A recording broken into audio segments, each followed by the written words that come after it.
The history of this moment will not be written by historians. It's being written by the brave. The ones who endure what most would avoid. Who trust themselves against waves of doubt. Who step forward in a world that stopped. So as this history is written, and we all look to turn the page, we invite you to be brave with us.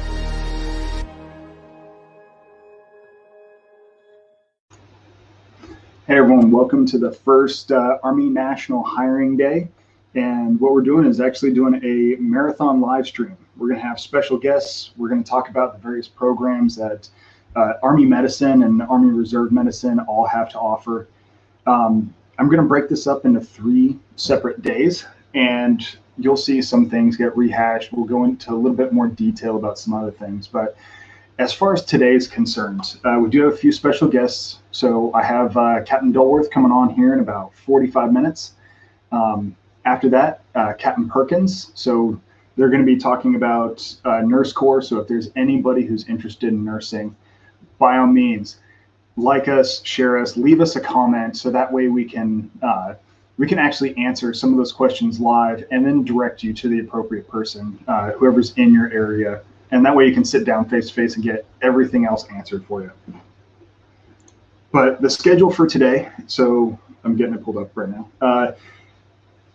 So around 10:45, 11, we're going to go through pathways into Army nursing. So that's going to be anything from your undergrad nursing all the way through CRNA, how to get to where you want to be, and also all the various Army programs that can kind of direct you in those paths, whether it's on active duty, reserve, and we'll kind of go into that in more detail. After that, we're going to go into what we call USAGPAN. So that is how to get CRNA school paid for.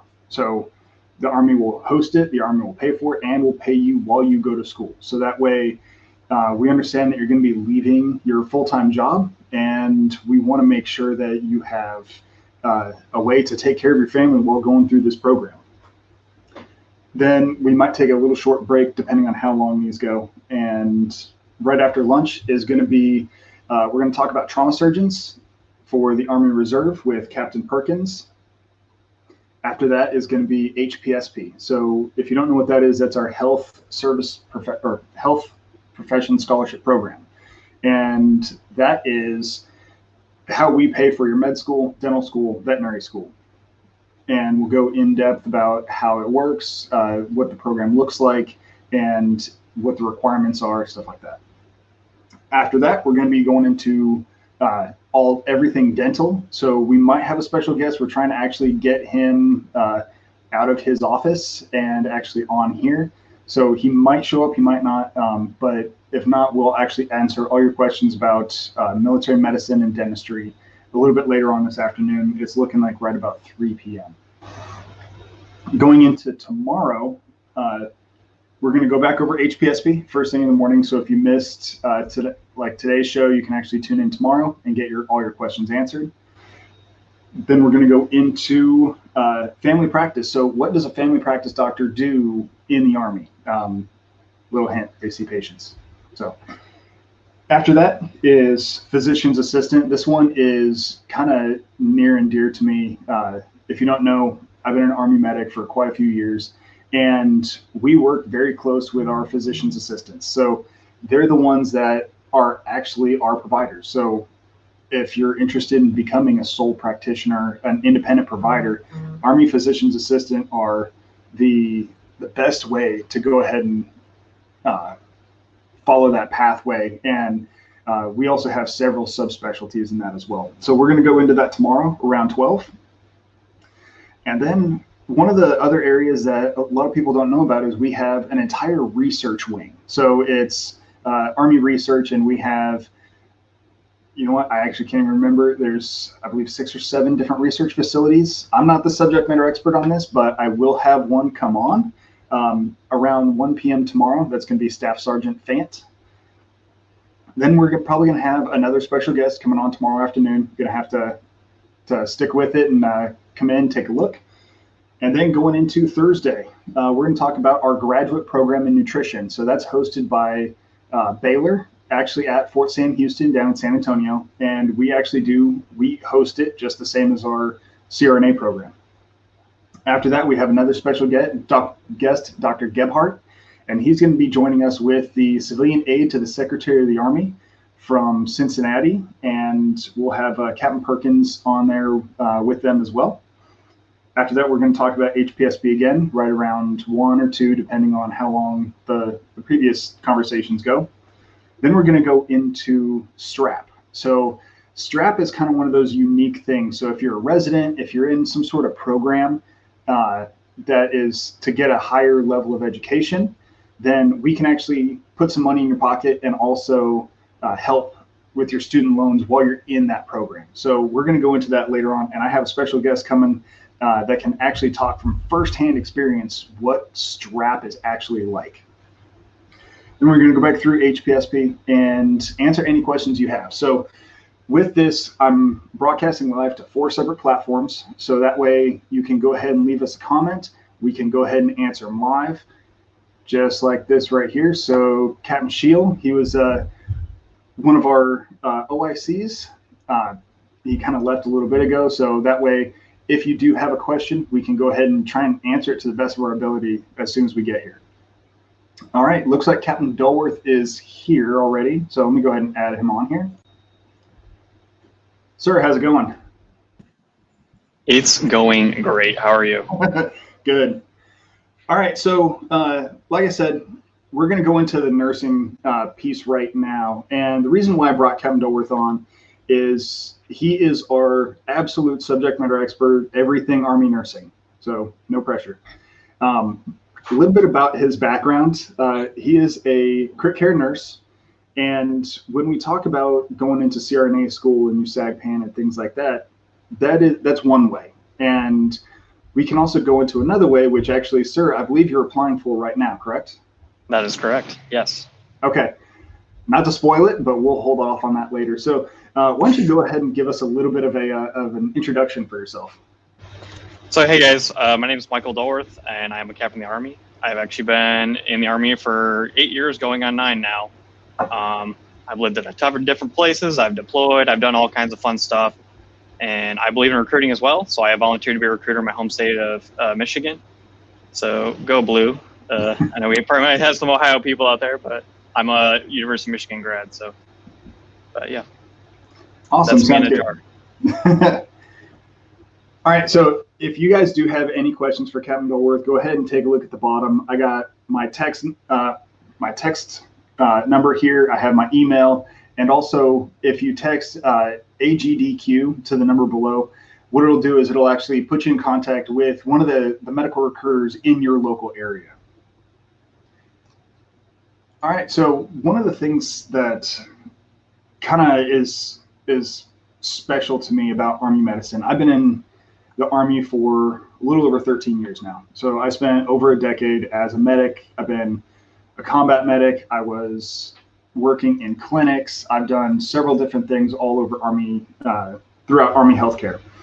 And both when you talk about Army medicine as treating soldiers, the other thing that's kind of special is they also treat my family. So when I take my family to a health clinic or to get seen for any medical issues, they're seeing Army doctors. So when we're talking about being vested in this pursuit, especially as medical recruiters, it does hold something special to us. And then when you talk about on the deployment side, so crit care nurses, CRNAs, surgeons, there are people that I have passed off to them that later on down the line, I've run into them, they've survived, they're living a full life now, but it wouldn't have been possible without our forward surgical teams, without our surgeons, without our nurses.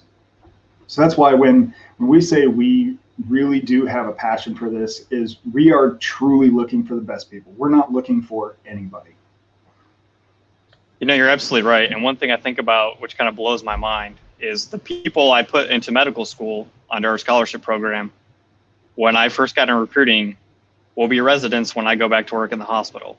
So they could be taking care of my family members, you know, and that just totally blows my mind that I'm totally going to see these people again that I put in the Army, and it's pretty awesome. So we're definitely looking for great people, high caliber people, and people who really care and want to, you know, help the mission. So you did mention that you're putting in med students. So that would be the HPSP program. We're going to talk a little bit about that. Looks like around 2. But we have some time right now. Just a quick overview. You were saying that you put in med students and that you'd see them as residents later on. So they would be going into going through med school and then residencies. Where typically would you see them in residencies? Ooh, that is a loaded question. There are quite a few locations. So not to get into the whole match process and all that right now, we'll save that kind of for their presentation later. But, you know, the military has a match system just like the civilian side does, where you go through medical school and then you go forward to try to get whatever residency you want. And the Army has, you know, specific locations for specific residencies. They're all throughout the country, really. I mean, Texas, Hawaii, Washington State. We say the National Capital Region, which is like DC, Maryland, Virginia. So there's a lot of options out there, and it depends on kind of what you want to do. You know, if you're going to be an optometrist or a general surgeon, or maybe you're going to go to civilian residency as well. There's a couple niche places for emergency medicine surgery as well for that. But that's a loaded question.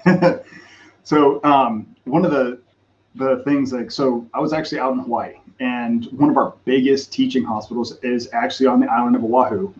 It's the big pink monstrosity that you can see from almost every picture. But it's, like I said, it's one of the biggest teaching hospitals. And not only is it an Army teaching hospital, it is tri-service. So you have Army, Navy, and Air Force all in the same location because they're all on the same island. But one of the coolest, I worked there for 3 years.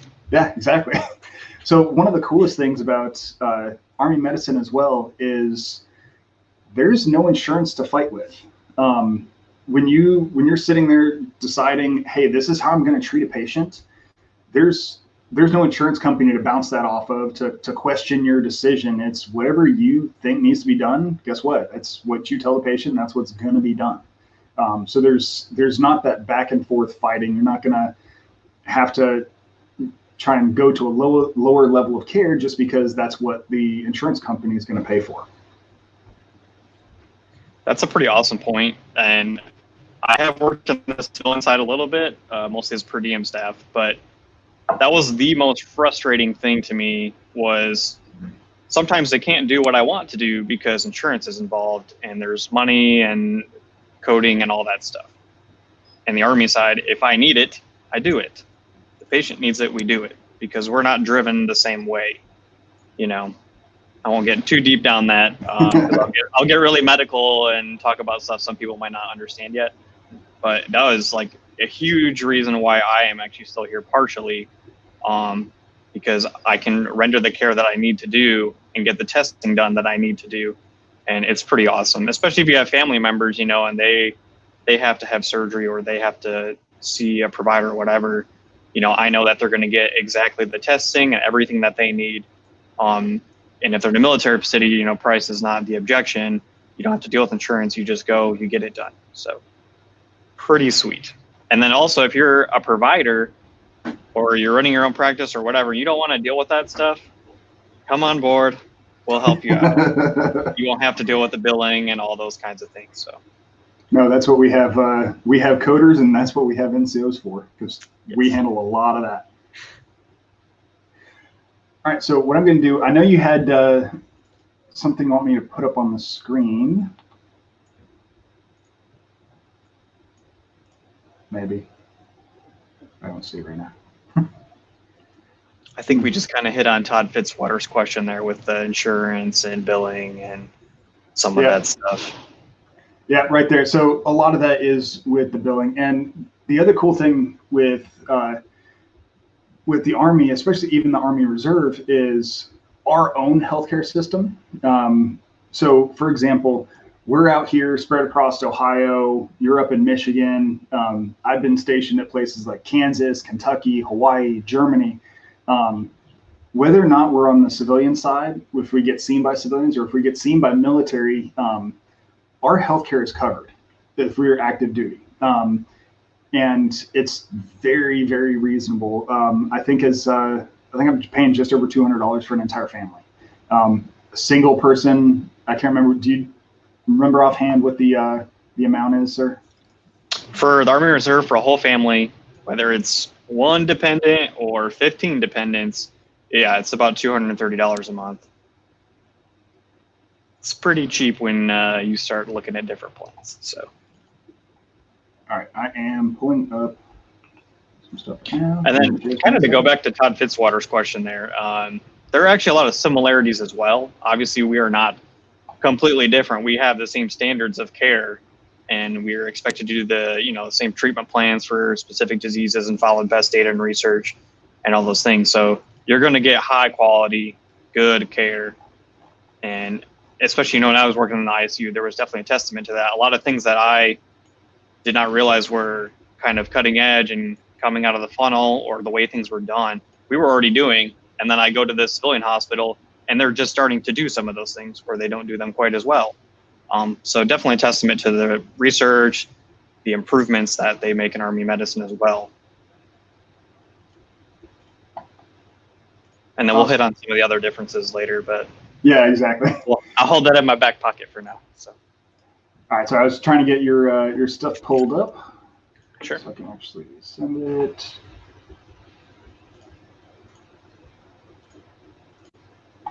So lovely picture of you, and so we are getting rolling a little bit early on this. But so the Army Nurse Corps. Army Nurse Corps is covers how many different what we call AOC, so areas of concentration. I know we have med surg, we have crit care, CRNA, but there are also some of the other smaller ones. I know we have a mental health nurse and a few things like that. But as far as what we're looking to bring on board right now, I know some of our numbers have changed. And can you kind of go over those a little bit? I do have a slide on. I was going to talk about the qualifications first and kind of what you need to have to be eligible to join the Army. And then I think it's the slide right after that one, I'll hit on what the mission looks like this year, because it's quite a bit different than it has been in previous years. So we'll definitely talk about that for a couple minutes. Yeah, so as far as qualifications, sorry, I have to use it through this. Take it away, sir. People can see it. It works. So qualifications generally, most people think I have to be like 30 or 28 to join the Army. And the medical side, that is absolutely not true at all. For active duty, we're generally looking for somebody who is at a max age of 42 by the time they actually officially join and raise their right hand and everything. I will caveat that sometimes there are exceptions to that. Say you are a CRNA, so you're in a high demand field, and you're, maybe a couple, 2-3 years beyond that, we can request a waiver and maybe get you in the Army that way. That is a possibility. It is always worth asking, absolutely. Especially for the reserve side. So the reserve, the age cap is different. The max age for the reserves is 48. And again, if you're in a high demand field or you're a general surgeon, of course, we're going to relook that and see if we can get an exception. If it's a low demand, or I should say not low demand, but a more competitive field, they're probably not going to make those exceptions just because we have a lot of people applying already that are highly qualified. So you do have to be a graduate from an accredited university. Either that's the ACEN, the CCNE, the NLN, or the COA if you're a nurse anesthetist. And then you have to have passed the NCLEX, absolutely. And then we do prefer people who are board certified, whether it's your CCRN, RNBC, CN, CNOR, whichever one is related to the field that you're currently in. Obviously, that is not mandatory. We're not pressing people to do that. But if you want to get a leg up on the competition, because it is an application, so you put forth a job application before a board, and then hopefully you'll be selected when you're reviewed for that. So. Yep, and if any of these acronyms don't make sense. If you're a nurse, they should. But even if you have a question, go ahead and drop it in the comments, and that way we can answer them as we go along. Yeah, feel free to ask, because when I was going through nursing school, I had no idea what a CCRN was. Like I didn't know there was even board certifications for nurses of different types. I had not a clue in the world, but they are definitely a great way to put yourself ahead in your career field. Or if you're putting in job applications, whether it's the civilian side or military or whatever, it's a great thing to have. And you have to increase your level of knowledge. So I do have my CCRN. That was a very difficult test, but I do highly recommend doing those things to put yourself forward and increase your knowledge base. But you went ahead here. So we have the nurse corps position. So this is for 2021. This is kind of preliminary. What we're looking for, we don't have the official stuff yet, but this is generally what it's going to look like for this year. And it is quite a bit different. I have been shocked by it. But sometimes that's a good thing. You can kind of see how the Army is changing. We're going to more of like a surgery or emergency care, critical care kind of background, moving a little away from some other areas. But I'll just go read down the line, and then I'm actually going to talk about some of these a little bit more in depth. So, of course, CRNAs, absolutely. We'll talk about why those are big in the Army, because they are independent practitioners.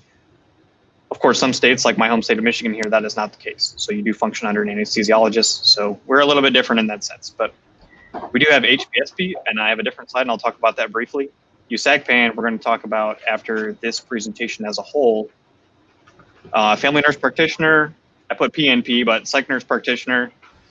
ICU, so we actually separated this into two categories this year. So you have to have either 4 years of experience or more, or you're under 4 years. So there's a certain amount for each one of those that we're looking for. Very different. We've actually never done that before, so that's going to be kind of a new thing. 66 Hotel, which is that's to put you into the ICU student program. So you have to have 2 years of med-surg experience to apply for this program. This is actually a schooling. I'm going to talk about that in a different slide as well. So I guess I'll pump the brakes on that before I get too carried. And then of course our ER nurses got to have them. Our level 1 trauma center down in San Antonio, Texas. We need people down there to render awesome care. So the big difference this year, we don't have missions for med-surg nurses or nurse midwife. The med-surg nurse, this could change year to year. I have not a clue in the world. It just depends on kind of what's going on in the world. But the first year I was in recruiting, we were taking new grads out of nursing school. My second year last year, we were not doing that. We were only taking people with 2 years of experience, and then this year there is no mission for that at all. So we kind of have to find a different avenue for you to do these things. But again, later slides, we'll talk about it more. Anything to add, Sergeant Sharps? No, you are breaking up a little bit, sir. So if for some reason he drops off, we'll hold off a little bit so that way give you a chance to reconnect. I know you're going into each one of these, so if you see me taking notes, that's because I have questions in case you don't touch on it later on. Because the thing about these slides today, not only is it for our nurses, but it's also for our counterparts out there that are in the regular recruiting station, so the enlisted recruiting side. If they have any questions like, hey, I have this person who says they're a nurse, I don't know anything about nursing, they typically give us a call. This is a great forum. So if you're watching, share this, get it spread out so that way we can get more comments in and get the correct information out. But also, if you do have any questions, you can feel free to reach out to me. And also the texting, the AGDQ, puts you in contact with the lowest person. Some of the things that are a little lesser known is the HPSP side for nursing. It's typically when we think HPSP, that's medical corps, dental corps. So I know you're going to touch on it later, but that's definitely something for the recruiters out there, especially the AMED recruiters as well, to pay attention to this slide. You brought up something I do want to hit on briefly. So most people don't know that there's different kinds of recruiters. They just think I go see the Army recruiter and they'll put me in the Army. That's not necessarily the case. There's actually medical recruiters, and then there's other types of recruiters as well. So we are way more dispersed than the people you see at the mall or locally. There might only be 2 stations per an entire state. Like Michigan, we have ourselves and then a station over in Dearborn. So they're a little more niche. You have to search maybe a little harder, or you can go to the mall and ask about us. Maybe they'll give you our info. So, yeah, some of the like for our area. So I'm in Akron. If you don't know where Akron, Ohio is, I don't blame you. I didn't before I was sent here. So we're a little bit south of Cleveland, and we have a station in Cleveland that covers like the Cleveland metro area and right along the Great Lakes. Akron, we cover pretty much everything south. So we're a very small station, but we cover a very large landmass. And within the Columbus company, we also have Columbus, we have Cincinnati, and Dearborn, like you said. So for a 2-state region, we don't have all that many people. So we're very welcoming. If you give us a call, like we have a vehicle, we'll come meet you. We'll sit down and we'll explain every single possible pathway to get to where you want to be. The great state of Michigan here. We cover 80,000 square miles up here. We have a lot of area. We'll even go up to the Upper Peninsula. I mean, you're talking easily a 6-7 hour drive one way. We'll do it, no problem. So just reach out, we'll find you. Yeah, don't alienate the Ohio audience. As soon as they hear Michigan, they might just like tune out. You hit the Ohio, you got Akron. You know. Our Sharps will take care of you guys. Yeah, I so got you don't have to deal with the Michigan hat when you sit down and talk to them. Actually, right, so we're right across the street from Michigan State University, so I'll probably get my hand slapped later by somebody, but that's okay. All right, so we got the ICU student program. Yes, I didn't get too carried away early, which is good. I actually did this program. It is a great, great school. So essentially what this does is we take people who have that 2 years of med-surg experience, current med-surg experience, sorry, not from like 10 years ago or even 3 years ago. It needs to be current med-surg experience. And what we do is we bring you into the Army, you get some initial entry training stuff done, and then you go straight to a student program. So this is in San Antonio, Texas at our level 1 trauma center. It is essentially nursing school on crack. Like it is a 5-month intense program designed to bridge that gap from med-surg nursing to ICU nursing. On the civilian side, there is nothing like this really, and especially not that long and probably not paid for as well as this does. But essentially you're going to take tests, you're going to do clinicals, sit through lectures, you will do some presentations. So you'll do things like if my patient has AFib, I will go down an entire pathway tree and tell you what happens to their entire body until, say, they were to pass away from that. So you understand how that affects the kidneys if it gets too far, if we don't intervene, or the liver, or how you get MODS or whatever. So it's a very, very all-encompassing course. I just put some random stuff down here that I learned when I was there. You know, we learned how to read 12-lead EKGs, which I had no experience in nursing school with that at all. That is actually a pretty important skill to have, and it's not well taught in most of our healthcare settings. But, you know, ABG interpretations, the basics, and how to read those, advanced pathophysiology, hemodynamic principles, medications that you use in the ICU, how to titrate them. There's so much. So you'll kind of do a didactic phase and then a clinical phase. So you'll do all this testing, gain a lot of knowledge, and then they'll rotate you through our ICUs with preceptors, so you can kind of gain an understanding of, you know, trauma ICU versus neuro ICU versus cardiac ICU, and you kind of get a little bit of all those things, and then you can go into an ICU setting feeling way more confident than you would, you know, if we just started you on orientation with somebody and just threw you in the water. So this is an awesome program. It will kick your butt. I promise you that. It is super beneficial though.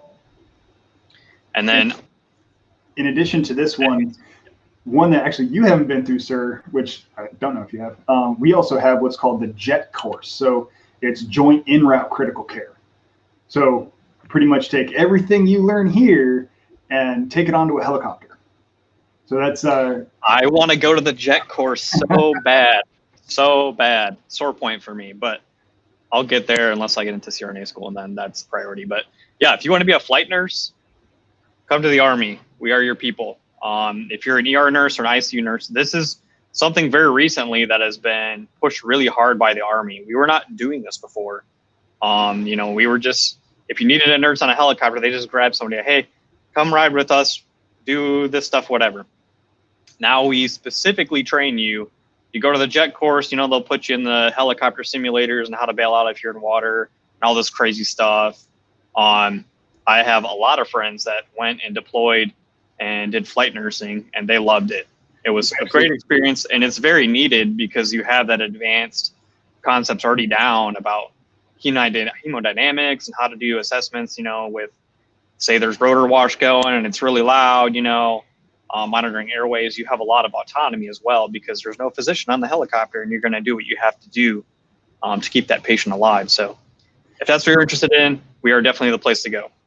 And so one of the cool things is I come from the aviation background. I was in Hawaii in an aviation unit. I also ran an aviation clinic. So there is some special physical requirements when it comes to that. And absolutely, send me a message. I'd be more than happy to kind of explain those and just run through the questions to see if you're physically qualified for something like that. As far as how the aviation has evolved over the past, it was a very short time. It was probably 5 years. We used to have our 68 whiskey. So people like me, 68 whiskey, combat medic or healthcare specialist, whatever you want to call us. And we went to a school called it was Fox 3, which was the flight medic course. So you're an EMTB on the enlisted side, which we don't handle. You go to this course and you come back and boom, they put you in a helicopter and you're now a flight medic.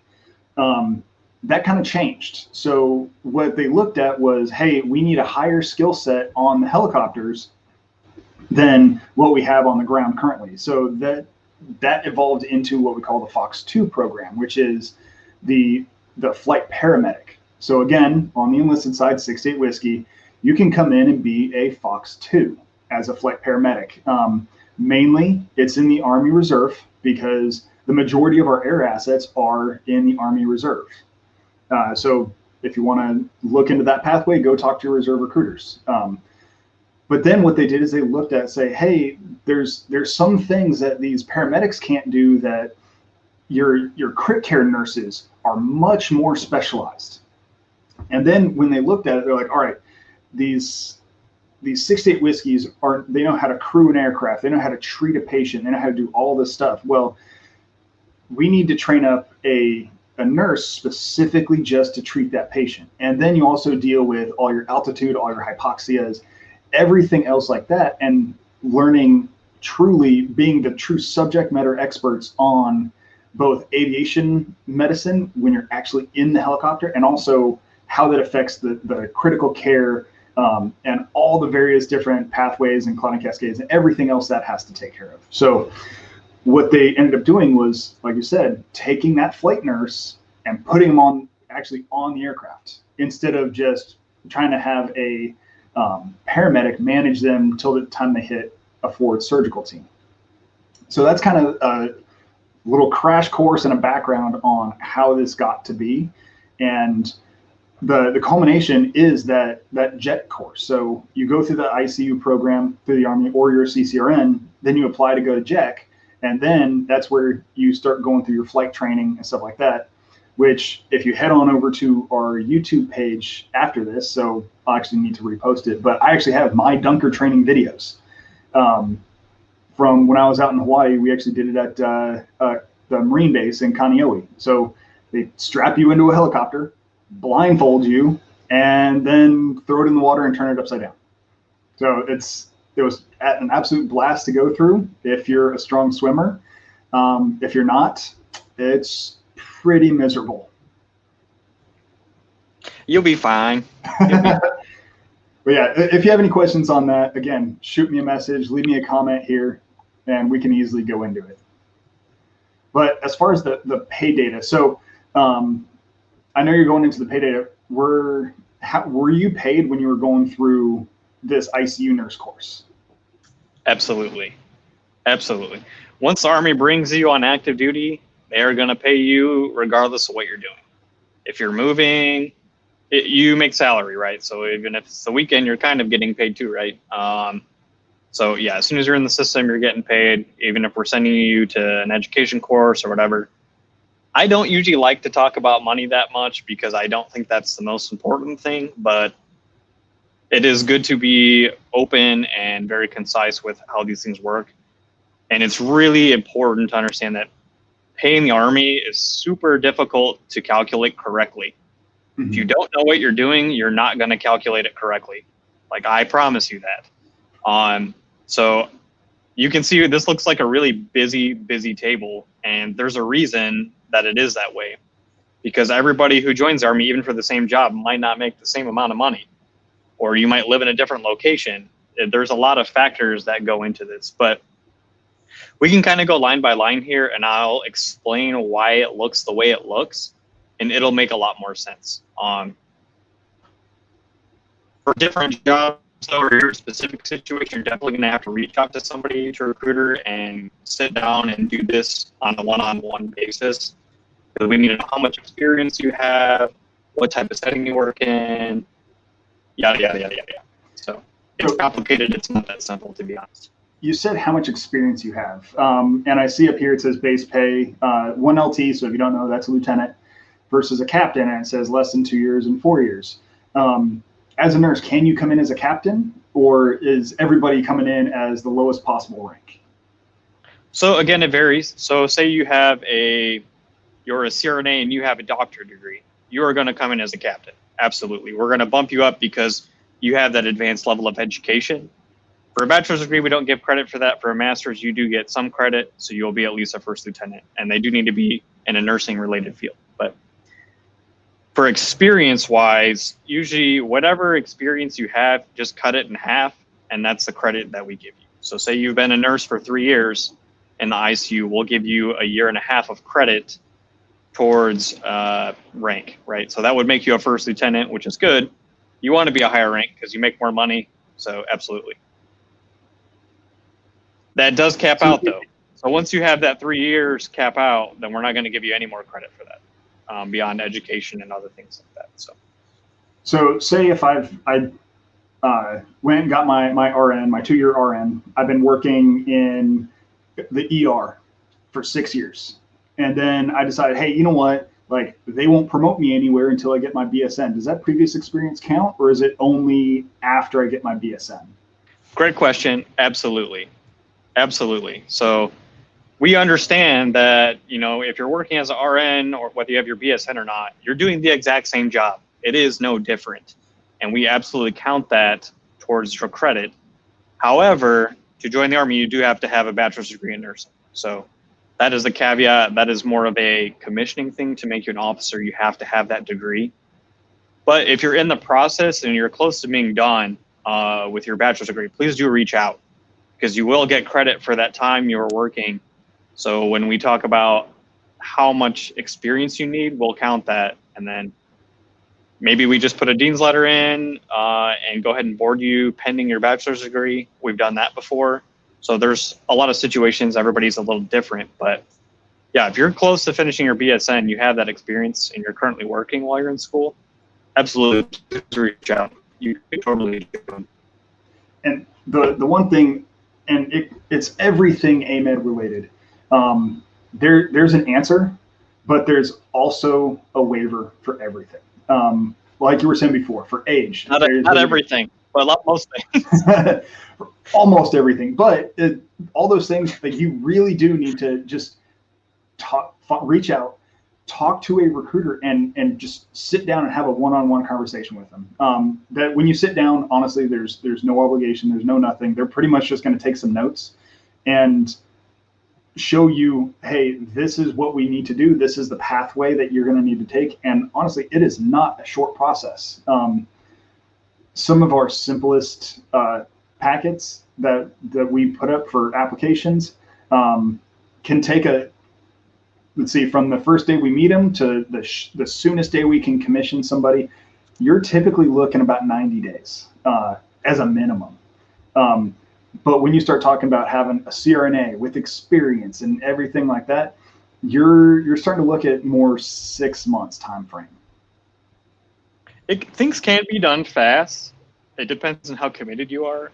If you want to knock it out in 30 days, usually it can be done.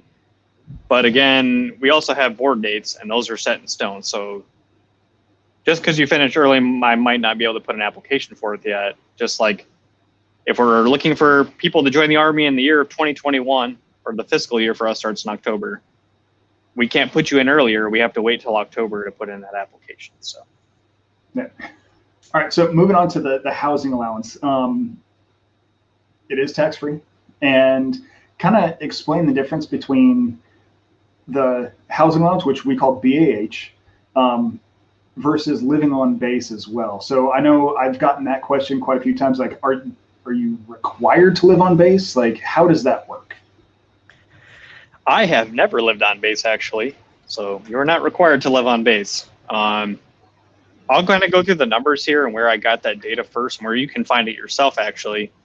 Also the base pay where you can find that yourself. And then we can talk a little bit about kind of what you just brought up. But again, like you said, the housing allowance is tax-free. And the top line here is for a first lieutenant. And then the bottom line is for a captain. And you can see on the left-hand side, that's the rate if you are single. And the right-hand rate is if you have dependents. So there is a difference. If you have more family, obviously you need more housing space, more bedrooms. So we're going to increase that monetary amount a little bit to help you out in that situation. So, and again, tax-free. So when you do your end of the year, kind of you look at your taxes and what pay bracket you're in. This makes a big difference. But you can actually calculate this data yourself based off a zip code. If you just Google search, I probably shouldn't say Google, but if you just search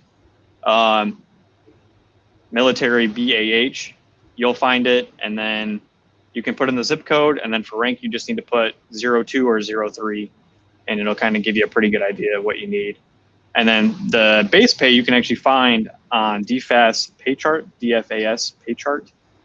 But again, it might not make a lot of sense to you if you don't know what you're looking at, because there's a lot of coding on there and things, but feel free to reach out as well, and we'll help you out with that. So one of the things I did is if you take a look at the bottom, I put up a link tree.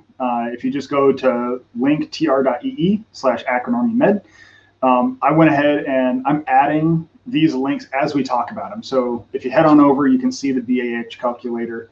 I'll put another link in for DFAS, but like you said, the pay chart is a little confusing, but by all means, we can reach out and explain the whole thing. But have you ever lived on base? So I have. You can talk about that because I've never done it.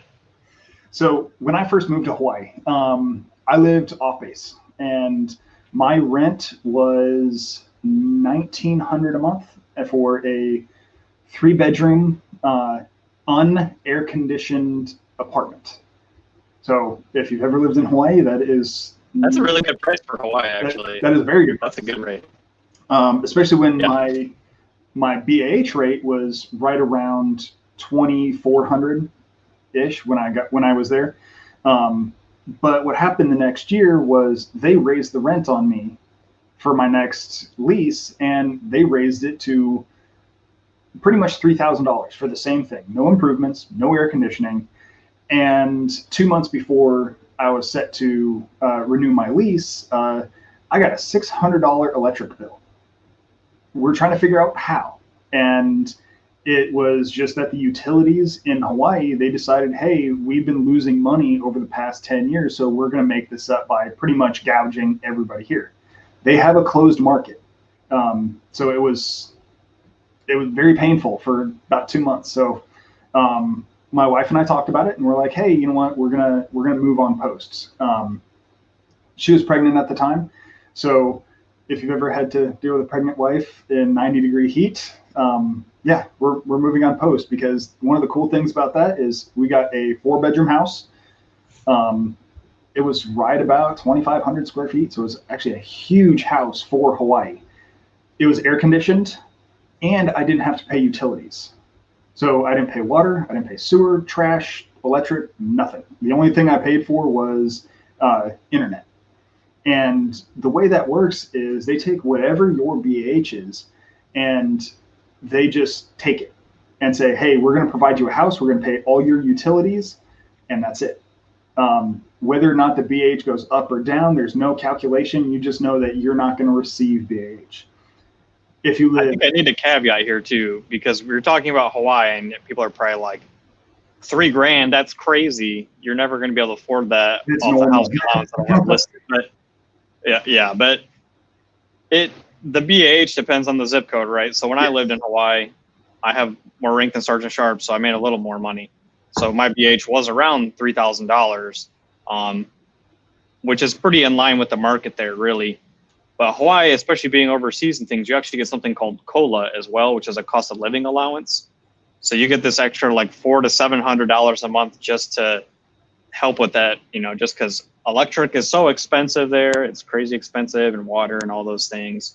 Obviously, it's an island, so there's not going to be, 6 different power plants to choose from. There's just not space for that. But it's an important thing to take home. I'm glad you brought that up. Yeah.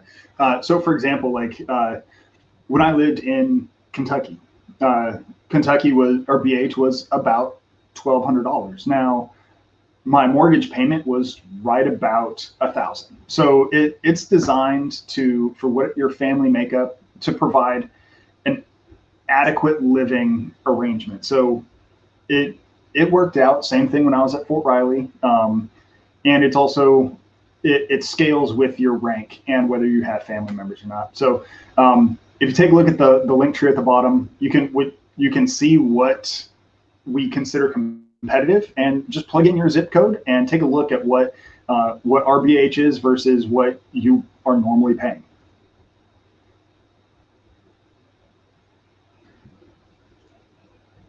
All right, so And we'll just go to the next one there. That's BAS.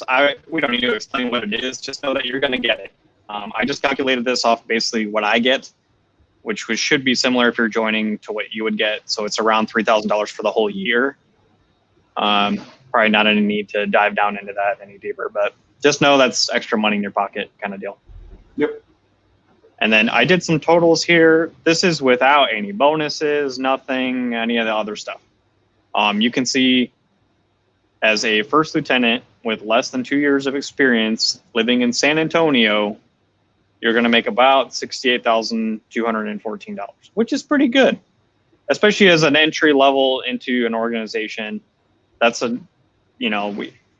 it's complicated because the Army has set increases in pay. So you can actually look at these charts yourself, or we can help explain it, and you'll see that there are set increases in pay. You don't need to fight for raises. You don't need to fight for what your starting pay is going to be. These things are all set in stone. You just need to look at it and decide if that's a good fit for you. But the important thing here is why I put the captain in 4 years, because most contracts are for 4 years, 3 or 4 years. By the time you're in your last year, you will be a captain and you will have 4 years of experience. If you're, kind of an initial entry, kind of starting from the bottom, okay? That is the dollar amount that you're going to make in that last year, which is pretty good pay, especially being, just a bachelor's prepared nurse without any additional skill sets or anything. So the pay does increase very quickly. Within 4 years, you're talking about a very, very large thousands of dollar increase in your pay. And then, of course, I didn't put in here, but if you're active duty, your health insurance is completely free. Like, you don't pay for that. I think for my daughter, I have to pay for her dental insurance. But aside from that, I haven't actually paid for anything for her or myself yet at all. Nothing. So that's definitely an important thing to realize, that you're also having less out-of-pocket expenses when it comes to insurance, of course, the tax-free from the housing allowance. And I'm from Michigan, so I'm active duty. I don't even pay state taxes. So just more money in your pocket from that. That's state by state, depending on what you claim, but that's an additional consideration you also need to make. And then just to bring up moving and all that, you could probably chime in here too, but if we are going to send you to Texas to start and you're leaving from Ohio, we're going to help take care of that. Okay. You're not expected to just grab all your stuff and get in a car and rip down there and figure it out. You'll get reimbursed for, a certain amount of mileage. They'll pay you whatever cents per mile you drive. They'll reimburse for hotel rates, all those kinds of things. So we're not asking you to just do it yourself. We can get movers to come pick up your things, pack it up, and bring it down to where you're going. So any move is stressful, of course, but they definitely make it a little less stressful because you're not going to be financially strapped just from coming to work for us or start school for us or whatever, which we'll get into anyway. But and it also does depend whether we're going to move you somewhere for your training. It all depends on the length. So if you're going to school, if you're going to like USAGPAN, which we're going to cover a little bit later on, for going to CRNA school, obviously that's several years that you're going to be down in San Antonio going through training. Well, we're not going to expect you to maintain a house somewhere else and live in San Antonio. No, we're going to pick you up. We're going to move you. And the way that the Army moves you is they want you kind of out of the way. They say, hey, separate some things. Like if you have a trash can and there's trash in it, they will pack that trash can. So anything you don't want, throw it, like put it in a separate room, close it, and put a big sign that says "Do not pack." But what they do is they come in and they have a very systematic and methodical way of packing, and they typically pack it very well. There are some one-off incidents, but that's also the case with any other move. There have been issues in the better past. that than me having to do it myself, because I am not packing all my stuff up. That's crazy talk. Yeah, and we do also reimburse for damages the same way. There was an issue in the past where things weren't getting reimbursed, but they've rectified that. And actually, on my last move up here, I had stuff broken. I claimed it, and I was paid within, I want to say it was like a week. So as far as the bonus is concerned, now I know this changes. This goes up, this goes down, but it says $250,000 for a CRNA. Yeah, so I think for most people, when you see that, you're like, whoa, $250,000. But this is to bring you in line with the rest of the market, okay? So don't lose your socks on this one.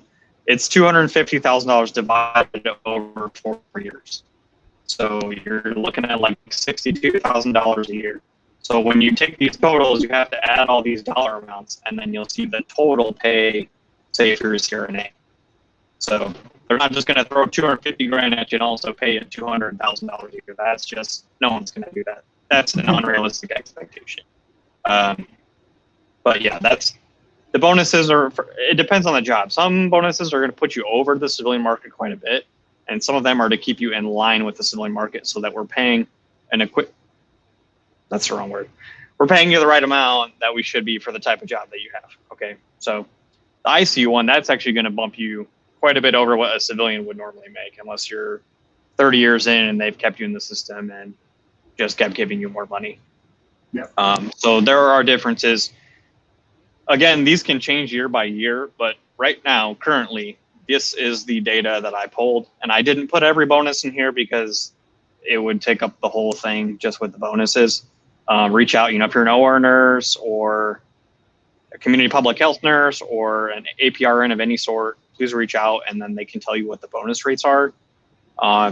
Again, yeah, I can't put them all in here. I wish I could. I would love to do a tally for every single job and what it would look like, but that's just an unrealistic kind of thing for our presentation here. Yeah. But again, those are kind of the two biggest ones. That's really, especially ICU, we are looking hard for ICU nurses this year. We've really plussed up on how many of those we want and what we want to do with them, and flight nursing, and we just have a lot of competing demands now. So there's pretty good dollar amounts right there. That is a larger bonus than I got. So now is definitely the time to take advantage of that. And then kind of going down board certification pay. So if you're an APRN, you're going to get an extra $6,000 a year just for having a board certification. Not for the BSN level nurses. Our board certs don't count towards that. Believe me, I tried. If you can get it, you're going to try to get it. And if you can't, well, it is what it is. And then incentive pay. This is for the CRNAs only. Again, we're going to give you this extra $15,000 a year just to put you in line with the civilian market so that we're paying you the amount of money that you're supposed to get. Yeah. And then I put just the totals down here only for ICU nurses.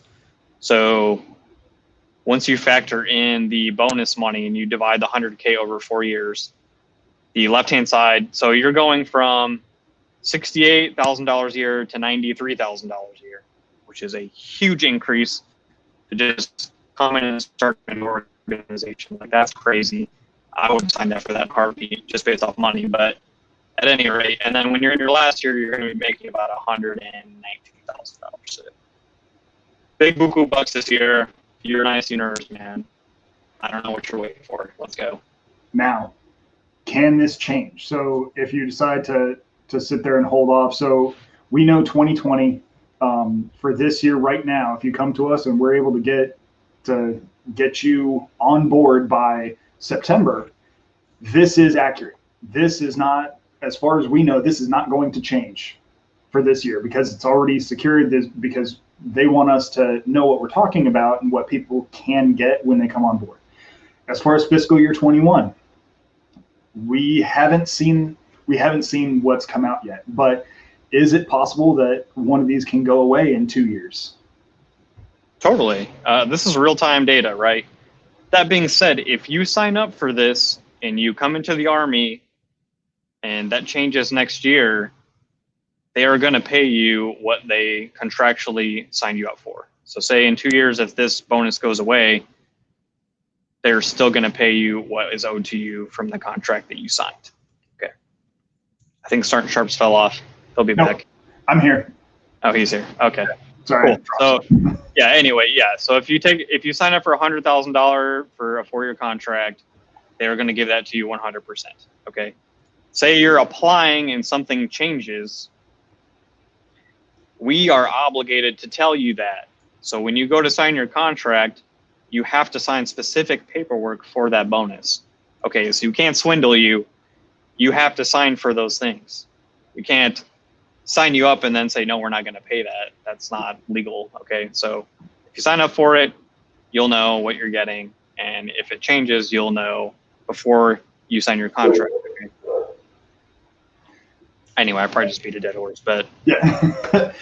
So we'll move on from pay. Again, it is very complicated for military pay, and it's different for nurses, doctors, PAs. So honestly, we'll sit down and we'll do everything and show you exactly what you would be getting.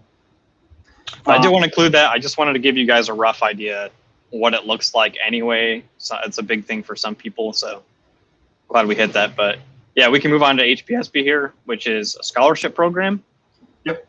Most people probably don't know what that is, especially if you're a nurse. You've probably never heard of it. If you're in medical school, you should have heard of it. If you didn't, we're doing something wrong. But this is essentially a scholarship program to help pay for a civilian education.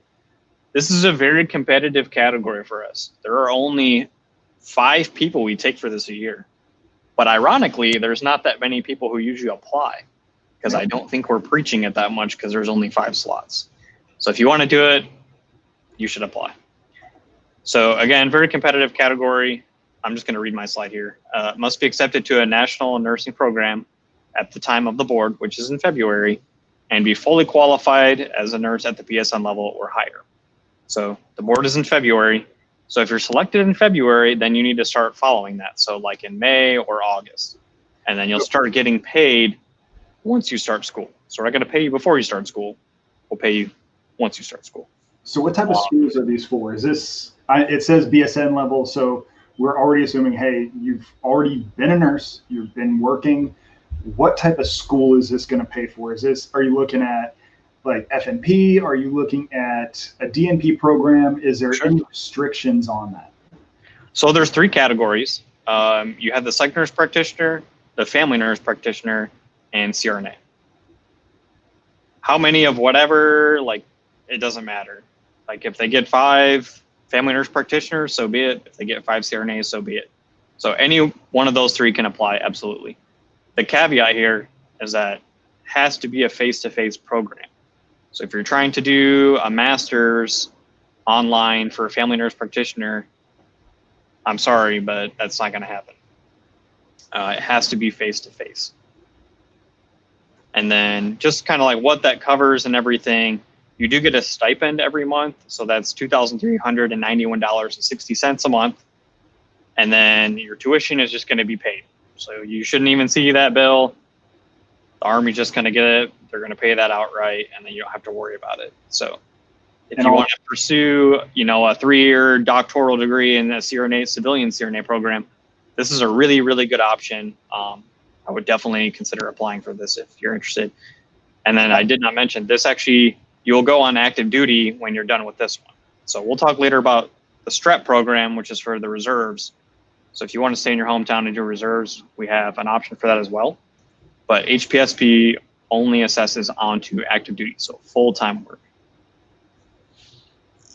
All right, next. No, so this is going back, the HPSP, like I said, there's only 5 that we pick up for HPSP and on the nursing side only.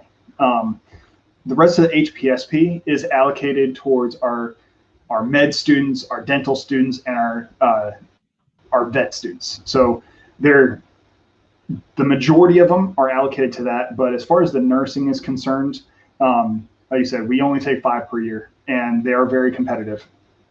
But again, not that many people apply. Yeah. What are you guys doing?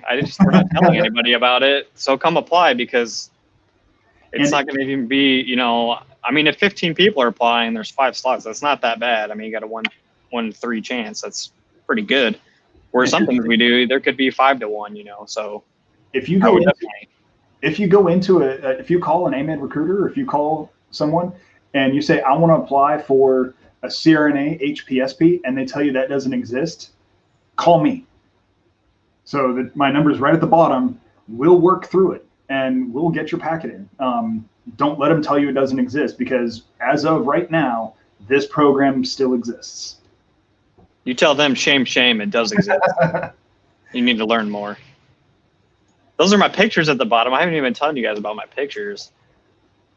This is all stuff I took from my phone when I was in Hawaii. Oh yeah, this is Kailua.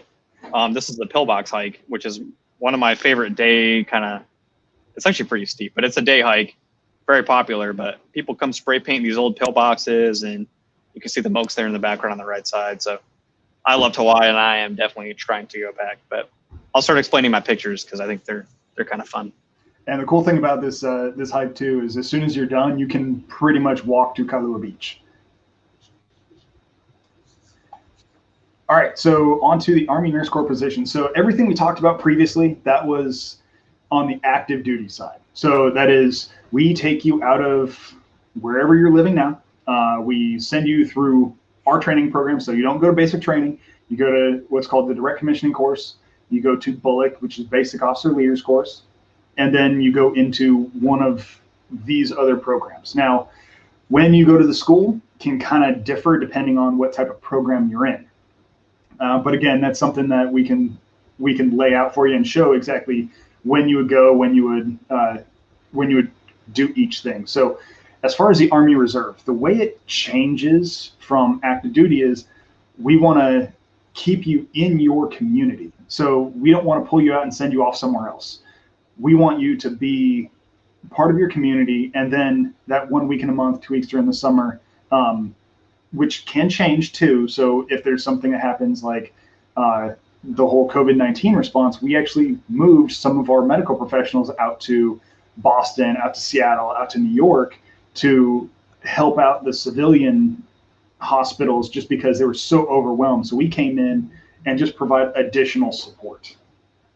And just putting that in context, like, we're not going to pay you to do nothing forever. Like, if you're just going to training, you're training for nothing if you're not doing anything with it, okay? And then some people ask about deployments and deployment cycles.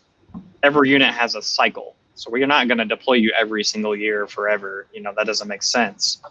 It's a cycle. So a unit might deploy once, and then it'll be, maybe 5 years until they deploy again. So say a unit deployed and you just joined the unit and you have a 4-year contract, you're probably never going to deploy at all. It just depends. But if that's something you're interested in, there are ways to volunteer for that as well. They have a list where you can kind of go through and say, yeah, I'll go do that. Oh, like when I deployed from Hawaii, somebody from the reserves came and backfilled me. So this major, who's an ICU nurse, is like, yeah, I'll go work in Hawaii for, half the year. Sure. Pull my arm. Yeah, So when I was actually out in Germany, I worked at Wiesbaden Health Clinic. So it is a tiny little base that used to be an Air Force base out there called Wiesbaden Hospital. Army took it over. And when I first came into the Army, I was working kind of doing like LPN type things, taking vitals, stuff like that. Well, when we had people that would want to go on leave, so because in Germany you can only have a certain number of U.S. forces, so when one of them wanted to go on leave or one of them was leaving, we actually got a reserve backfill. So like you said, sir, we got an ER. She was an ER doc by trade, but because we needed her in family practice, they asked her, it's like, hey, do you want to go to Germany for 90 days to be a family practice doctor? And she's like, can I bring my family? I'm like, okay, sure. We're not paying for it, but they can go. I mean, they're giving her a place to live. They paid for her travel, and they're going to pay for her to be there for 90 days. Now, her family coming and visiting, that's 100% on her to work out the whole visa and all that. But yeah, she had her kids came out. Granted, they were grown, so they pretty much stopped in, said hi, mom, and then took off around Europe for the rest of the 90 days. But we do have things like that available for the reservists, and people volunteer for those all the time. I think we got on this topic kind of early, but since we're on it, we might as well talk about deployments and stuff anyway. So, I mean, we talked about most of it already, and then just to show you here, this picture I have posted is my deployment to Afghanistan, and myself and the orthopedic surgeon behind me are the only active duty soldiers in this photo. So the reserves are a huge, very important part of Army medicine, and deployments, where you could go. We already talked about, you could be backfilling people somewhere if you volunteer for that. So say any military hospital that we have around the country that we need someone maybe to come. Most people volunteer for those positions. I've never met somebody who didn't, but if you want to go overseas and take care of soldiers and help with a trauma team, so we have something called the FRST, which is a forward resuscitative surgical team. So say you're a CRNA or an ICU nurse, that's like, or an ER nurse as well. That's an awesome, awesome unit to be on. That is what the team here was. And it's like usually a 24-person team. They usually split in half to 12, but you are right there. As soon as someone gets hurt, they will put them on a helicopter, sometimes with your flight nurse, and they'll bring them to you at the FRST, and you'll do your damage control resuscitation. You'll put your tourniquets on, give them blood or whole blood. Maybe we can talk about that later. And then put your chest tubes in, intubate them, all those good things that you need to do. Do some surgery, whatever you need to do to stabilize them. And then, me as the ICU nurse, then I would do 100% of everything after that. I would give them blood, check their blood gases, do my ventilator changes, prescribe my own medication, give pain medication, sedation, all those good things, and then you ship them out. It is a sweet unit to be on. Sweet unit to be on. I would go back tomorrow if they called me right now, because it's so impactful, and it's medicine basically in its most purest form. I mean, there's no billing or any of that nonsense. You're in the business of keeping people alive, period. That is it. Where could you do, so if you were interested in something like this, where would you be able to do that on, like, stateside in the civilian sector? Nowhere. Yep, there you go. I thought it was a trick question. I guess it wasn't a trick question. It's like, I don't know if you're doing the right answer. Even in some of the busiest trauma centers in the world, you're not going to have that level of experience gained in such a short amount of time either. I think level 1 trauma center is awesome. We have them as well. You can do awesome things there, and you have a lot of capability, which is what you don't have, overseas. I might not have a CT scanner. I might not have XYZ, whatever. I have an ultrasound. I have my ears and my hands, and I have medications and whatnot. But I guess I'll talk about this briefly as well, but we are one of the only people using whole blood anywhere. And it is super effective. The Army's been doing this for a while, but the biggest thing about that is that we don't have platelets in theater, because they're only good for 6 or 7 days before they go bad. So whole blood is a huge part of what we do overseas. It's very effective. I would definitely encourage you to go look at the research on that and data. But, you know, part of what I would do, depending on how busy we are and what was going on, is I would get blood samples and I would type it. So I'd find out if you're O-pos or A-pos or whatever. And then I would get a whole blood bag from somebody and I would test it. I'd test it for malaria. I'd test it for HIV, hepatitis B, all those, whatever. The list goes on. But I would make sure they're all safe to give. And then we would give that to the patient.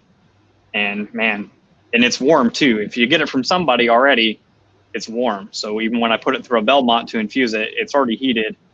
Or if you don't have a Belmont or some other rapid infusion device, you already have warm blood. It's been tested. It already has all the components that you need, red blood cells, fresh frozen plasma, platelets, all that stuff is already in the bag. So it's pretty awesome. And so we actually hit on this. I spoke with Colonel Johanigman about a month ago. So if you head down to the link, there's also links in the description on our YouTube channel. Take a look at the video with Colonel Johanigman, and he was one of the pioneers. Unfortunately, he wasn't with the Army at the time.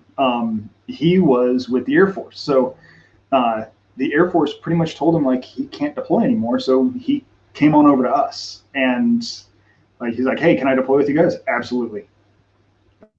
He's one of those ones that he wants to do this job.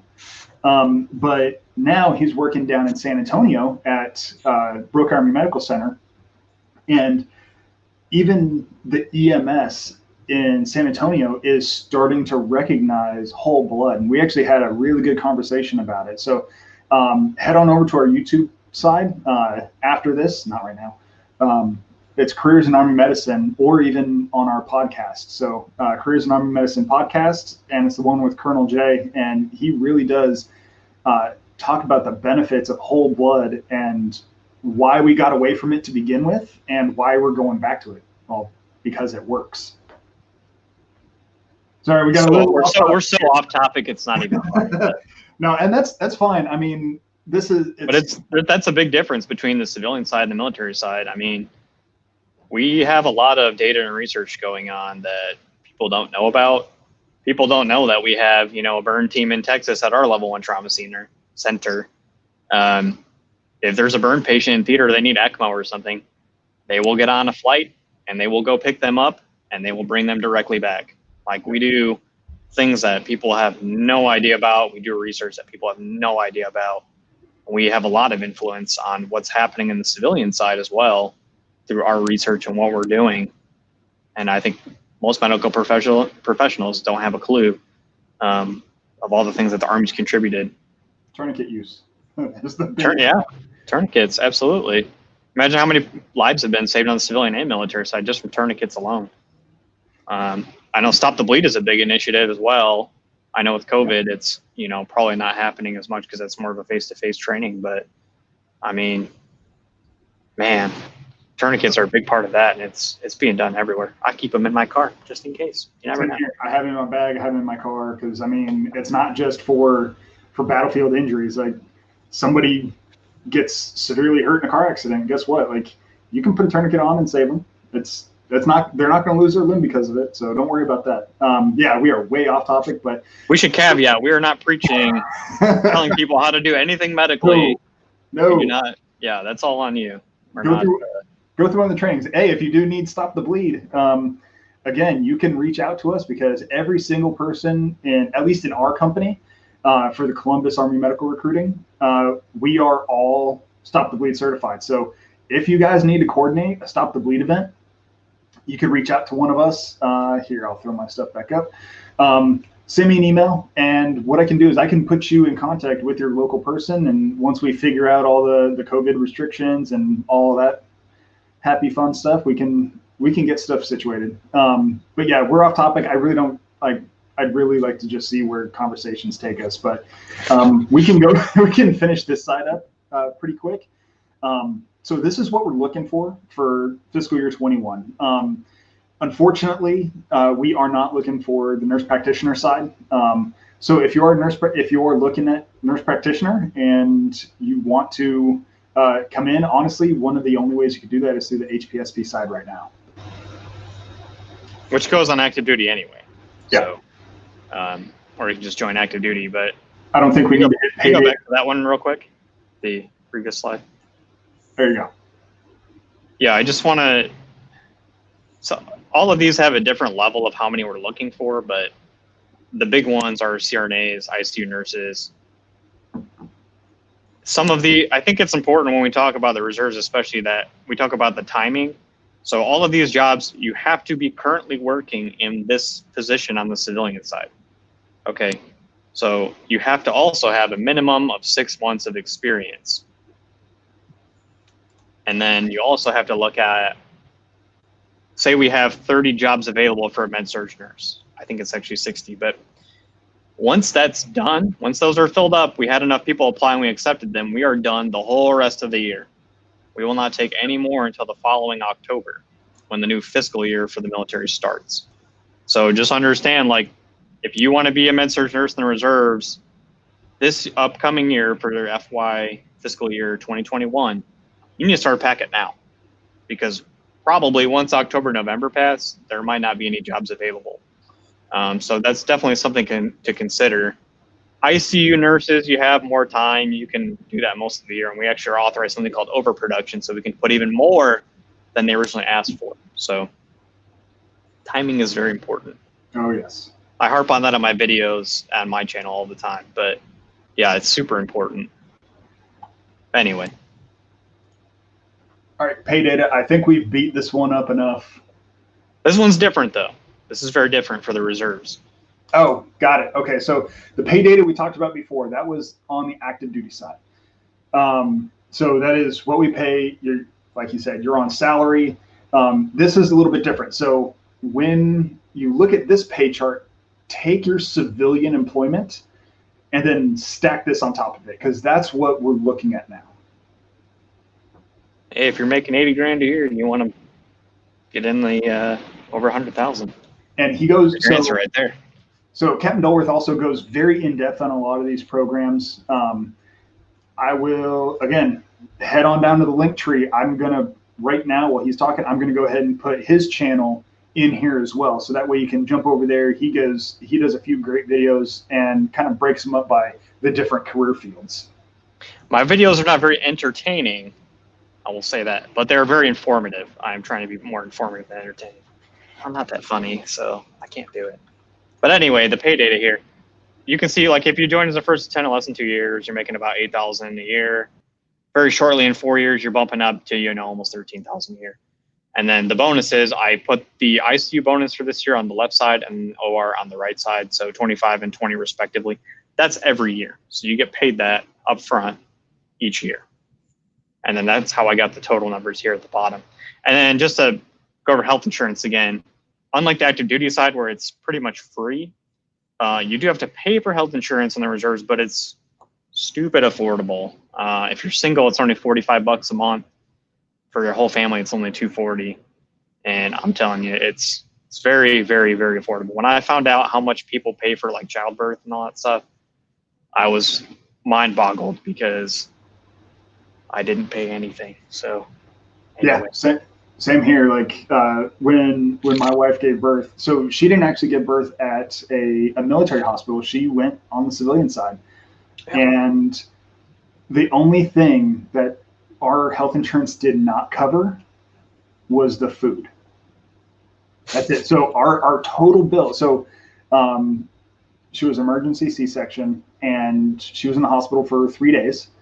And our total bill leaving the place was like $60. That's it. And to include that was every appointment leading up to it. And that was also everything afterwards too. So all the OB visits afterwards and also all the pediatric visits afterwards. There's no copay. There's no deductibles. Like we just showed up, said, hey, we're here to be seen. I'm like, cool, come on back. That's it. Moving on.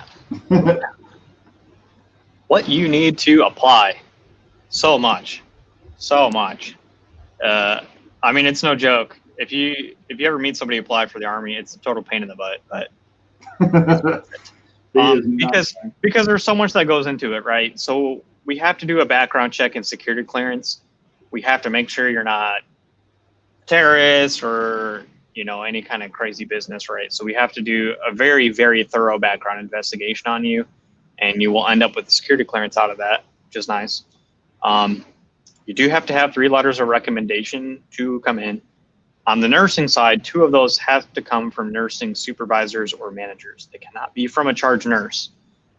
And there's actually a list of people approved to do those, which is, so they can come from a nurse supervisor or assistant, a nurse director or assistant, a nurse manager or assistant, a CNS, unit educator, or hospital educator. So they actually have a few people to choose from, but you do have to have 2 of them. And then all your transcripts and stuff, this is more eligibility, but you do have to have a minimum of a 3.0 GPA. That is not waivable. We won't take any lower than that. And of course, it has to be from an accredited university. So if your school is not accredited, it's going to be a problem. If you're in a specialty profession, the ICU or the ER, there are additional requirements. You do have to have something called the skills checklist. So you're the same people who do the letters of rec, your supervisor, CNS, whatever, they also have to fill that out, as well as an hours worked form. So basically, the crux of this is that we don't just go by what you tell us. The Army doesn't believe you until you prove it, okay?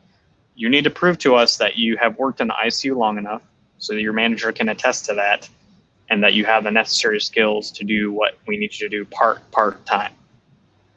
And if you're not doing those things every day, then we can't bring you on because you're not going to be effective for what we need you to do on a part-time status. So it's a bit of a nuisance, but it is very important that we make sure people are qualified and that people are also not lying to us, which does happen, unfortunately. So military physical, man, we could probably both talk about this all day, but you have to go through a physical at what's called MEPS, which is the Medical Entrance Processing Station. Depending on medical conditions, I don't want to get too into this. I don't know about you. I don't really. Talk to a recruiter. Talk to a recruiter, because the thing about the physical, it is a very intensive physical. There's certain things that are not waiverable, like, period. They're not. And there's certain things that will need all of your medical records to say, yeah, we'll bring on board. So it's a very intensive process. I mean, I've submitted physicals that are upwards of 100 pages. So, and guess what? They got approved. I mean, and then I've submitted ones that are 5 pages, and they're like, no, sorry, we're gonna pass. And it's warranted. We like to give MEPS a hard time, but it is very important. When you think about, say you're going to deploy to Afghanistan, okay?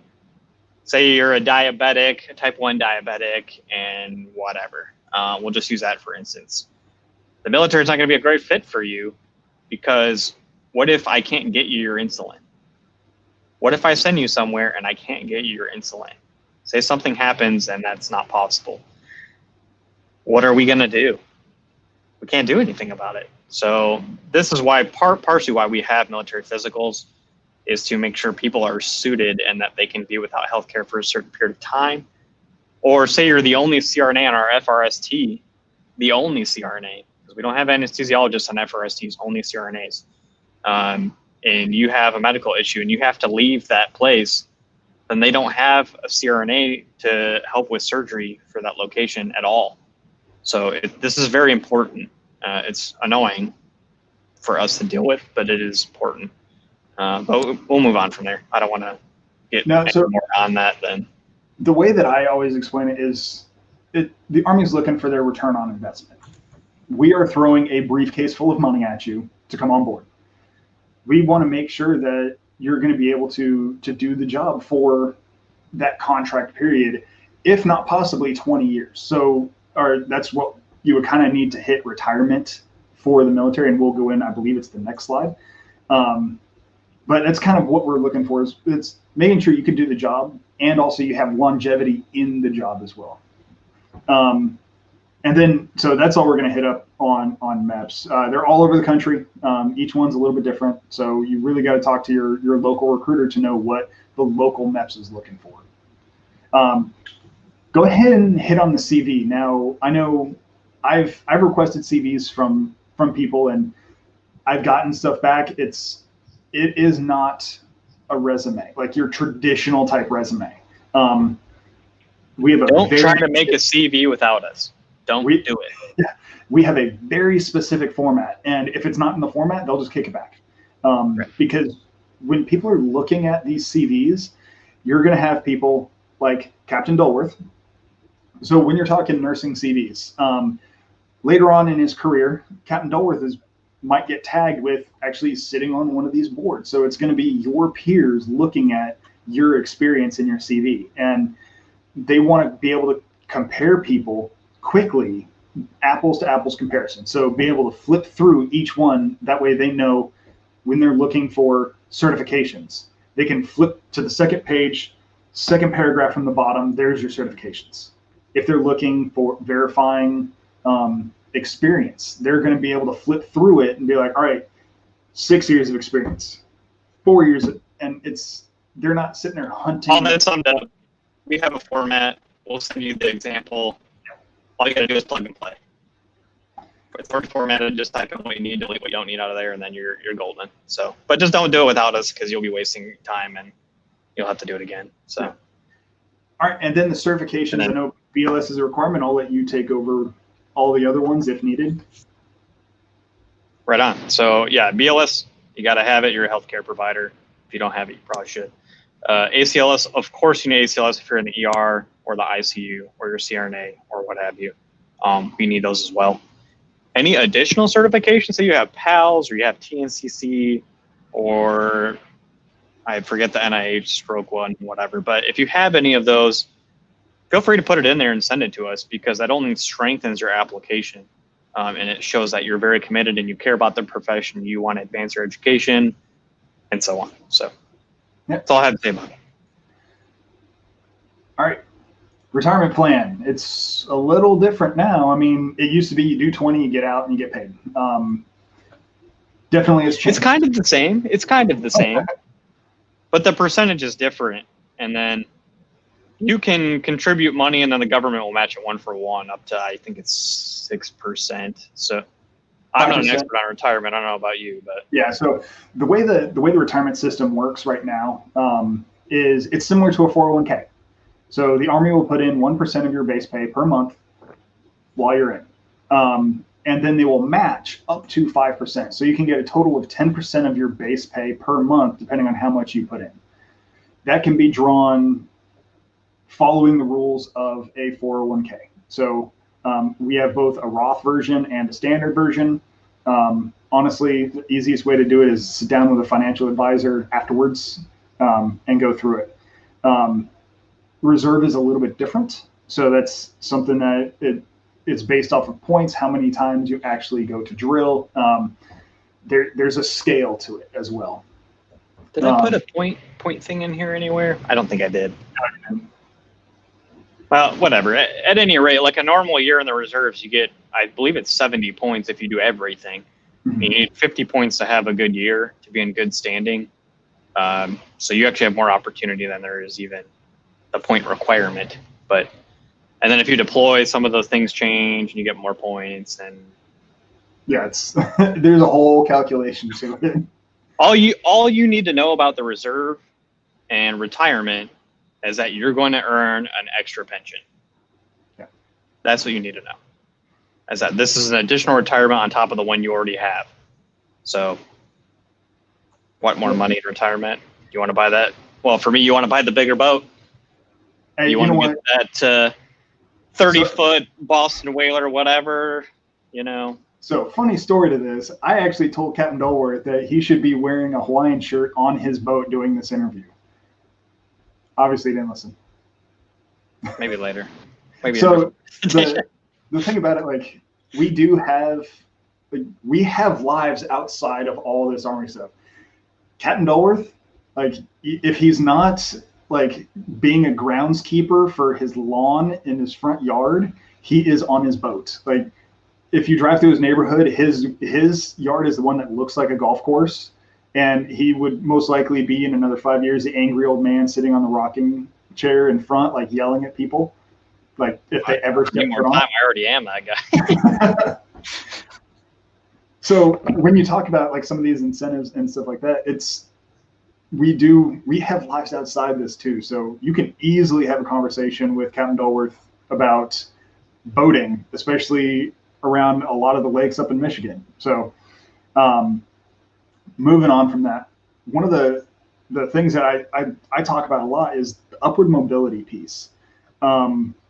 If you come in as a med-surg nurse into the Army, sir, how long are you going to stay a med-surg nurse?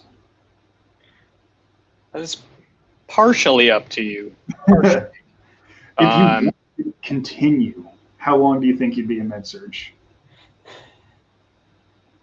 It's complicated. So I will just tell you what I did, because I think that's a good expectation of kind of how things operate. This could turn into kind of a longer conversation, but I actually did ROTC. So I did not come through our system, and I did come in as a med-surg nurse. I did that for 2.5 years, and I knew the whole time I wanted to be an ICU nurse because I wanted the sickest patient. Absolutely. I wanted to make a huge impact. I wanted ventilators and drips and all kinds of crazy stuff. And so I went to that course, the ICU course that we have. That's the 5-month course. And then I changed my job to be an ICU nurse. I went to Hawaii and I worked there, and I got to take care of neuro patients with Ventrix and CRT and Impellas and post-cardiac surgery patients and you name it. We did it there. The only thing we didn't do was ECMO. That was like the only big thing. But from there, there's a lot of pathways, right? So you can apply for something called LTHET. So you could go pursue advanced education, like a CNS degree or family nurse practitioner or CRNA or whatever, which is what I'm applying for now. So I'm a little later than most people applying to that because I wanted to do something else first. But that's a great option, and that's essentially you go to school. It could be a civilian school, it could be a military school, full-time, earn retirement, make the same paycheck you were making while you were doing your normal job. And yeah, it's a pretty sweet deal. So, or, like what I did right now, don't think you're going to join the Army and go, they're going to send you to be a recruiter. I volunteered for this job. I'm doing what's called a broadening assignment. So you can go work for RTC or work for recruiting or work as what we call Charlie Med in like an infantry battalion or something like that. So there's just a lot of different options and things you can do. You can go deploy and be a flight nurse. You can, sky's the limit, right? I don't even know if I answered your question. So that was his pathway, and one of the people that I worked pretty close with. So before, again, I also volunteered to come out here onto the medical recruiting side. Before that, I was actually at Fort Knox working at Ireland Hospital, and one of our nurses, she was moving. Her and her husband are both nurses. They were moving on, and the nurse that was brought in was fairly new. So she was a lieutenant. So you got to think less than 4 years. And she was already placed as the chief nursing officer in charge of an entire clinic. So we're looking for people to actually take those leadership roles and start advancing pretty quick. That brings a good point. I did mean to hit on that, and I did forget because yes. But there is, you have to have an expectation that when you come on, say as an ICU nurse, that you're going to be utilized as an ICU nurse for a certain amount of time, because we need people to do that job. We have hospitals to staff just like everyone else. As far as the future goes, though, we will make you figure out a way to increase your life in the profession, because you're not going to be an ICU nurse at the bedside for 20 years. If that's what you want to do, it ain't going to happen. And this is more to the active duty side primarily, but say you've been an ICU nurse for 8 years and then you're ready to promote, you need to be either becoming in charge of a clinic or hospital unit, or pursuing an advanced degree, or applying for LTHET, so you can go full-time paid active duty with benefits to go to school to become a family nurse practitioner or whatever. So there's different avenues here, but we will make you decide to advance your career. You cannot be stagnant and do the same job forever, And- which is part of why we have increases in pay. If you look at our pay charts, when you are at 20 years, you're making a lot of money. And the reason that is because you're going to escalate what you're doing as a profession. So if you're a CRNA and then you're 10 years in, we're going to pay you because you're advanced as a CRNA. You have a specialty skill. Or you could end up becoming the director of our anesthesia program, which we'll talk about later. So we're going to increase your responsibility level at some point. Or you're a colonel and you're in charge of the whole critical care section. You could be in charge of the ICU, the progressive care unit, some other units, whatever. But or even be the Surgeon General of the Army. That is true. Yeah, Who has been a nurse before? Yeah, Patricia Horoho. I had to double check the spelling of her last name, but yeah, she was the first nurse to be the Surgeon General of the Army. So we don't put caps on what level you can be. I've had hospital commanders that are nurses. I've had our own battalion commander right now, the one that actually just left, and Colonel Ament and also Colonel Blue. They're both OR nurses. So and they're put in charge. So that's what we look for your career track if you're going to make a career in the Army. But something important here too is, say you just want to do 4 years, you want to contribute back to the country, you want to assist. You could be an ICU nurse the whole 4 years and then do something else, or go to the reserves and serve in the reserves. There's so many options. Or if you want to leave the Army after 4 years and go pursue a degree somewhere, of course you can use your GI Bill benefits then. So I'm not even going to get into that. That's No. There's a lot of benefits to service, and I think a lot of people just don't think of us as a first line choice because they haven't heard from us. We're a 1% of maybe the total recruiting volume. So we're kind of a niche field, and we really, really have to work hard to let people know what programs we have and what's out there and communicate that. But also because you have to have experience to come. A lot of people can't join right after nursing school. So there's a lot of considerations here, but at any rate. So if you want to, we didn't talk about travel. Oh my goodness. Yeah. Okay. I'll go back. But hey, go back. If you have any questions on the nursing side, any questions at all, this is the number you need to call. And also go ahead and check out his YouTube side, because he also does. He's very informative. He's not entertaining at all. I'm not entertaining.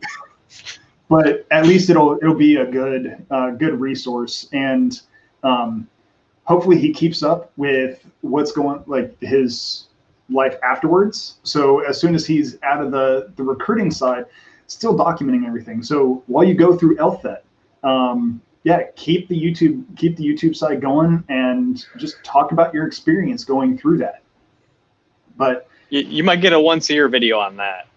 We'll talk about we'll say USAGPAN. LTHET we call it LTHET, but that's actually something different. But we'll talk about how difficult it is and look at the curriculum, and you'll be like, yeah, you're not going to have time for that. But I'll try to do it once a year for you. Maybe we can have a video chat down the line.